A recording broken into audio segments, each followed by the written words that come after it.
नमस्कार मित्रांनो, आज व्हिडिओच्या माध्यमातून मी एक गोष्ट बोलणार आहे। आपण नेहमीच व्हिडिओच्या माध्यमातून मी बघितलेलं बऱ्याचशा व्हिडिओमध्ये की मी पुण्याचा, मी मुंबईचा, मी कोल्हापूरचा, मी सोलापूरचा, असे बरेचसे म्हणजे शॉर्ट्समध्ये, इंस्टाग्रामच्या रील्समध्ये, फेसबुकला बऱ्याचशा व्हिडिओमध्ये मी बघितलेलं आहे।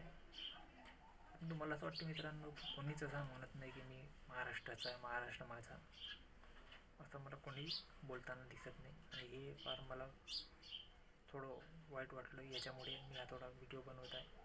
बोलताना जरी चुकले सर तर माफ कराल।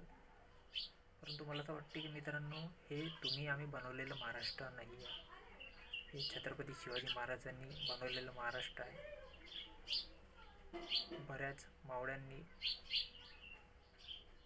आपलं रक्त सांडून हे घडवलेलं महाराष्ट्र आहे, यात त्यांचा मोठा वाटा आहे। तर मला असं वाटते मित्रांनो, या त्या जिल्ह्याला नाव ठेवण्यापेक्षा महाराष्ट्र माझा आहे हे म्हणणं कितपत सगळ्यांना योग्य वाटते ते मला तुम्ही सांगावं।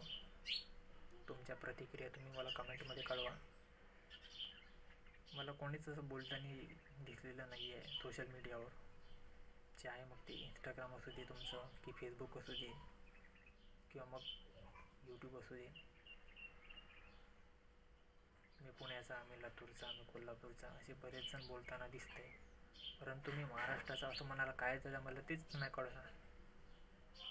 नेहमी कुठले ना कुठले नाव ठेवले जातात की मी विदर्भाचा आहे, मी इथला आहे, मी तिथला आहे, मी पुण्याचा, चंद्रपूरचा, कोल्हापूरचा, सोलापूरचा, कुठलाही असू दे नाव, परंतु मी महाराष्ट्राचं म्हणायला काय जात आहे मला तेच कळणार।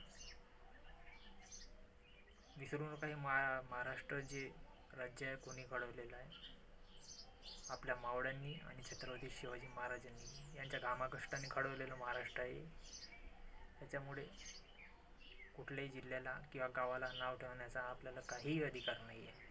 तर त्याच्यामुळे मला असं वाटतं मित्रांनो की आपण नावे ठेवू नये कुठल्याही जिल्ह्याला किंवा गावाला, किंवा आपण आपल्याच माणसाला नाव ठेवता हे कितपत योग्य वाटतं आहे, जरा तुम्हीच विचार करून बघा की कितपत बरं वाटतं आहे म्हणून। तुमच्या प्रतिक्रिया मला कमेंटमध्ये कळवा। भेटूया पुढच्या व्हिडिओमध्ये, तोपर्यंत नमस्कार।